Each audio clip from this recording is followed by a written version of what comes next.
Hey everyone, welcome back to the channel. In this video, we're going to be talking through my team for round 7, talking about how I went and where to from here. So we actually gained a bunch of ranks this week. So I was sitting at just over 4,000 in the ranks, and even with a very bad week, in terms of a couple of injuries that I've received, I was actually able to go down the ranks, so I shouldn't be allowed to complain. But I'm going to have a little bit of a rant while we're here anyway. So I was someone who had Jerome Hughes. Brought him in off the first round. He was in everything, playing really well. I was like, perfect. He's under price. He's going to be, someone that's going to average close to 50, and he's going to make a decent amount of money, and we'll go from there. He clearly did not do that. So I've traded him out, and he got injured.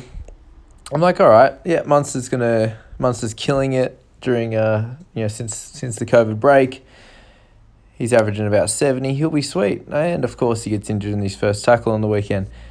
And with him getting injured, that meant they just went right the whole night, and Jerome Hughes got a 63. So that's enough of a rant. Anyway, moving on to the rest of the team. So Coruscant's doing his thing. Cinema Brown had to start in this week with Carrigan out. With Carrigan out, for example. That was probably the biggest one. And the injuries they've had in the last couple of trading out Twal, etc. So he had to start. He got 34. Him and Toby Rudolph aren't scoring like we'd hoped they would. He actually came off the bench this week, so he's getting more minutes than he was when he was getting 50. So anyway, he's, as we've spoken about before, he's definitely not a keeper. He's got to 500k. He's made 267. That's perfect. That's all we need from him.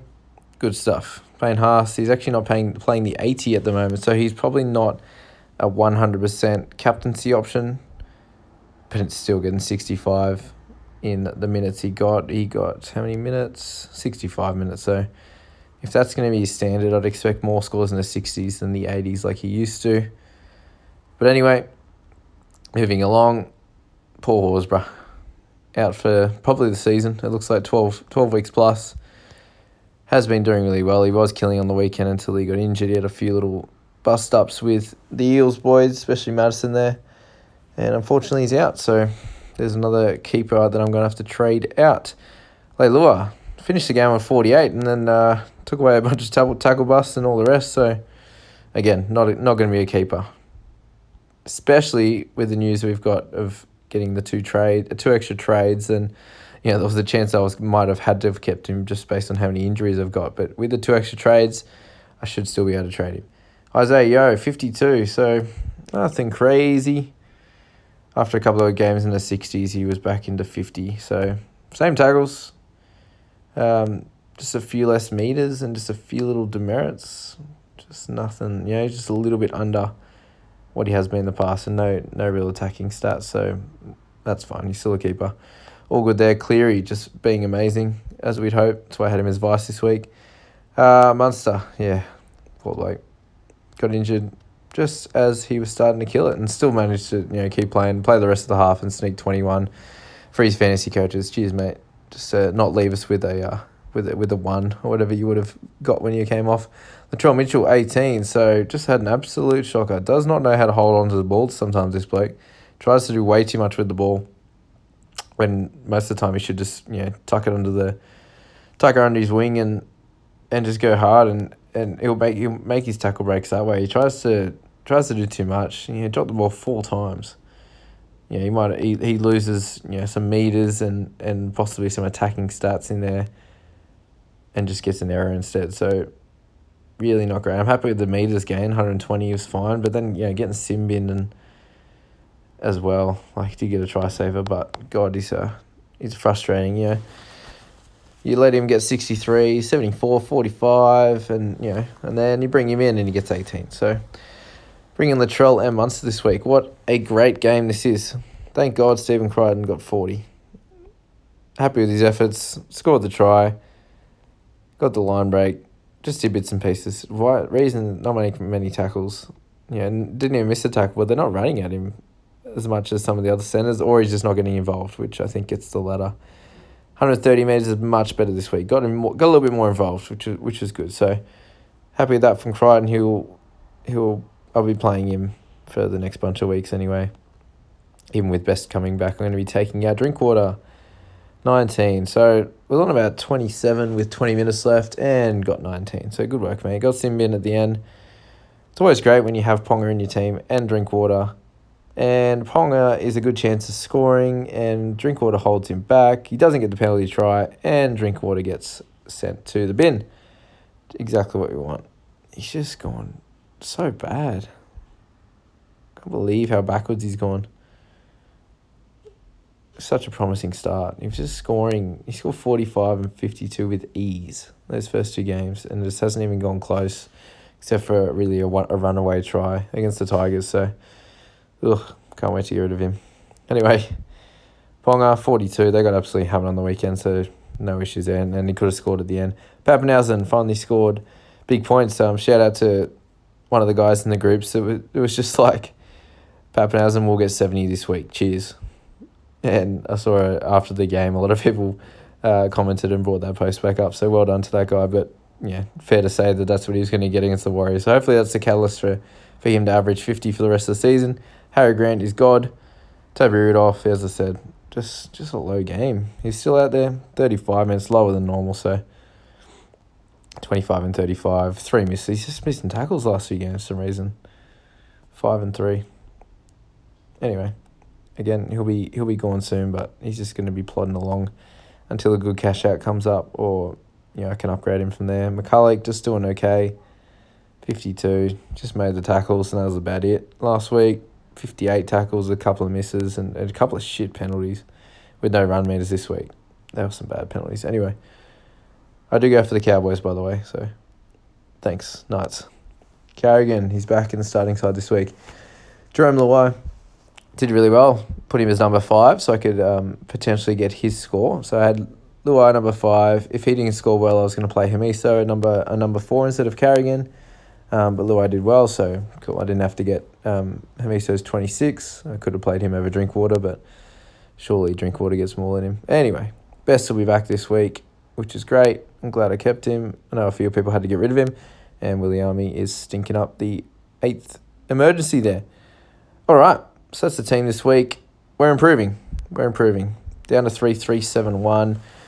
And so there's talk there's going to be 2 extra trades coming in Wednesday afternoon, Wednesday night. And I've just been thinking about my trades and where I need to upgrade / remove my injuries. So I've got Munster and Horsburgh injured, and I need to be able to upgrade. Horsburgh. I'm not bringing in a mid-ranger. So I was trying to look at who I could get at a reasonable price, but I started with Munster. So we go to trade Munster. Why is that not coming up with any money? Try again. Yeah, okay, there's a glitch in the app there. When I traded him, I said I only had 17k to play with, so we're all good now. 757. So I can go any of Johnson, Flanagan. So I just made a video on the top halves and who I'd be thinking about getting, and the only ones I'd be interested in here are Cherry Evans, which I can't get. Flanagan, unfortunately, he's a bit high on price bracket now. But the person that's going to be able to get me a keeper in the front row for Horsburgh is actually going to be Mitch Pearce. So I feel like he's someone I'm just going to have to go with. He's had his shit score, and that's affected his price. He's 120k down from Cherry Evans, and he scores really well. They got smashed on the weekend, which I don't think will happen again. The upcoming fixtures, you've got the Eagles and the Eels and the Rabbitohs, the next 3. But you'll see when he plays decent teams, he still scores well. Like Tigers are a decent team, you got 75. You got Raiders and Storm, 58 and 55. In those games, it's been more of a grind. He's doing a lot more kicking. He's tackling. And then he has to come up with some big plays to win the match. So, yeah, it's a little bit of a gamble. It's not something I want to do. I'd love to just have Munster and Cleary, but unfortunately I can't. Cherry Evans will be next. Flanagan's a bit too expensive now, so I'm going to go with Pearce. And you'll see where that helps me for Horsburgh. I think I'm just going to make the 2 trades this week, guys. I think it's going to work out better for me. So at 7-12, who have we got for that price, and there is one great man that is perfect for that price. It's Fodawaker. I really think he's perfect. The other one is Saifidi, which, it's a chance, but his minutes are lower than Fodawaker. He's got 2 real big games. He can score a try, and when he does, he's gonna get a 70.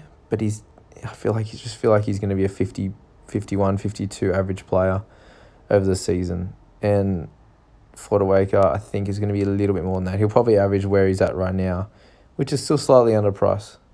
He's still gaining a little bit of money. So him being underpriced, he got Simbin on the weekend, which is the only reason he got 48. Otherwise, his average is sitting in the 60s since the return from COVID. So if he can average 55 to 60, he's a keeper in the front row forwards, which is great. And by the end of the season, that's exactly what I want. So that's the only reason he played less minutes too. Someone that's, played big minutes the last few games. But let's just say he averages 60 minutes. He's going to get around, in the high 50s. So that's perfect for me. So I'm going to go with that. And that will leave me with 2K necessarily. But what I'm looking for here is like for like in terms of, can I get 2 keepers out of these guys? Horsburgh was the borderline keeper. I was definitely going to keep him for the season. And same with Munster. So I've got to go keeper for keeper. Pearce should be a keeper with, barring injury. And then Fodawaker is a keeper in the front row. Probably in the top 3 or 4 front rowers, which is perfectly fine. Obviously, once Twile back, Twile is back, he'd be up there with Payne Haas. So with Twile out, this is what I've got to do. And if I was to confirm that and go through to my team, I'd be able to sub out Tanua Brown. Fodawaker, that makes it look a little bit better up top. So Coruscant, Fodawaker, Haas, Carrigan, Leilua, Yo, Cleary and Pearce, which is great. I got Latrell and Crichton, and then we're getting rid of Drinkwater this week for Bradman, Sir Donald, so Best Ponga, Pappenhausen, Harry Grant, Rudolph, McCulloch, and Tanua Brown. So probably almost tempted to go Luai over Rudolph. Tanua Brown should hopefully improve and go back to, he needs to have one of those a few big rampaging runs and do better than that. So we're a bit light on the bench, but my starting 13 is much better. So that's what I'm thinking, guys. Unfortunately, that's 2 weeks in a row now where I've had to trade keepers for more keepers. So, and this is what I'm trying to do to stay with the pack, guys. I'd like to get into the 2000s this week, and this team might give me a chance. Let's just check who Luai is playing this week. Tigers, was it? Yeah, so next few weeks, Tigers, Sharks, Cowboys, Titans. So they've got a pretty good run. There's a good chance that he might score a try or something. Surely he can snag one over the next few weeks. Got a couple of tries this. He's making 24 tackles with 1 miss, which is awesome. So let's see what we can do with this team, guys. That's where I'm at the moment. And let me know what trades you're thinking for the week, and we'll talk in the comments, guys. Please subscribe if you're enjoying the videos and like them from there. Really appreciate that, and have a good week.